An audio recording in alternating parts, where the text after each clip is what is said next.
নয়াদিল্লির রাষ্ট্রপতি ভবনে প্রধানমন্ত্রী নরেন্দ্র মোদীর শপথ অনুষ্ঠানে দেশ বিদেশের অতিথি ছিলেন ৮,০০০। সেখানে উজ্জ্বল উপস্থিতি ছিল বাংলাদেশের প্রধানমন্ত্রী শেখ হাসিনা। কন্যা সাইমা ওয়াজিদকে নিয়ে যোগ দেন তিনি। শুভেচ্ছা বিনিময় করেন প্রতিবেশী দেশের রাষ্ট্রনায়কদের সঙ্গে। অংশ নেবেন ভারতের রাষ্ট্রপতি দ্রৌপদী মুর্মুর দেয়া নৈশভোজে।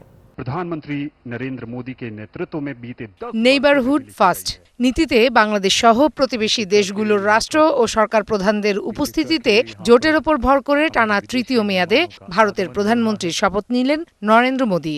বাংলাদেশ কি রাষ্ট্রপতি শ্রীমতী শেখ হাসিনা। নয়াদিল্লির রাষ্ট্রপতি ভবনে রবিবার সন্ধ্যায় এই বর্ণিল আয়োজনে অতিথি হয়ে যোগ দেন প্রধানমন্ত্রী শেখ হাসিনা। সঙ্গে ছিলেন কন্যা বিশ্ব স্বাস্থ্য সংস্থার দক্ষিণ এশিয়া বিষয়ক আঞ্চলিক পরিচালক সাইমা ওয়াজিদ। ভারত সফরের দ্বিতীয় দিনে অনুষ্ঠান স্থলে পৌঁছে বিভিন্ন রাষ্ট্রের নেতাদের সঙ্গে শুভেচ্ছা বিনিময় করেন শেখ হাসিনা। পর্যবেক্ষণ করেন শপথ গ্রহণের আনুষ্ঠানিকতা। ভারত মাতা কে। এর আগে শেখ হাসিনার সঙ্গে তার আবাসস্থলে ভুটানের প্রধানমন্ত্রী শেরিং তোবগে সাক্ষাৎ করেন।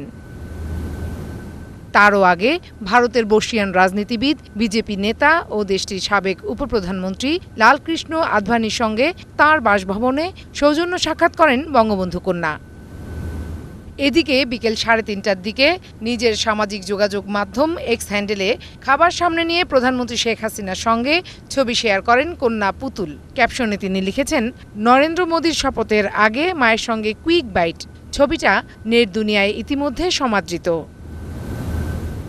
ভারতের রাষ্ট্রপতি দ্রৌপদী মুর্মুরের দেয়া ভোজসভায় যোগ দেন প্রধানমন্ত্রী শেখ হাসিনা। শনিবার সকালে নয়াদিল্লির পালাম বিমানবন্দরে পৌঁছান প্রধানমন্ত্রী শেখ হাসিনা। সেখানে ভারতের একটি সাংস্কৃতিক দল ঐতিহ্যবাহী সাংস্কৃতিক পরিবেশনায় বরণ করেন তাকে। সোমবার বিকালে দেশের জন্য দিল্লি ছাড়ার কথা রয়েছে প্রধানমন্ত্রী শেখ হাসিনার। Farhana Juthi, DBC news. নগদে 500 টাকা বা তার বেশি পেমেন্টে পেতে পারেন ঢাকায় জমিসহ 20 কোটি টাকার পুরস্কার।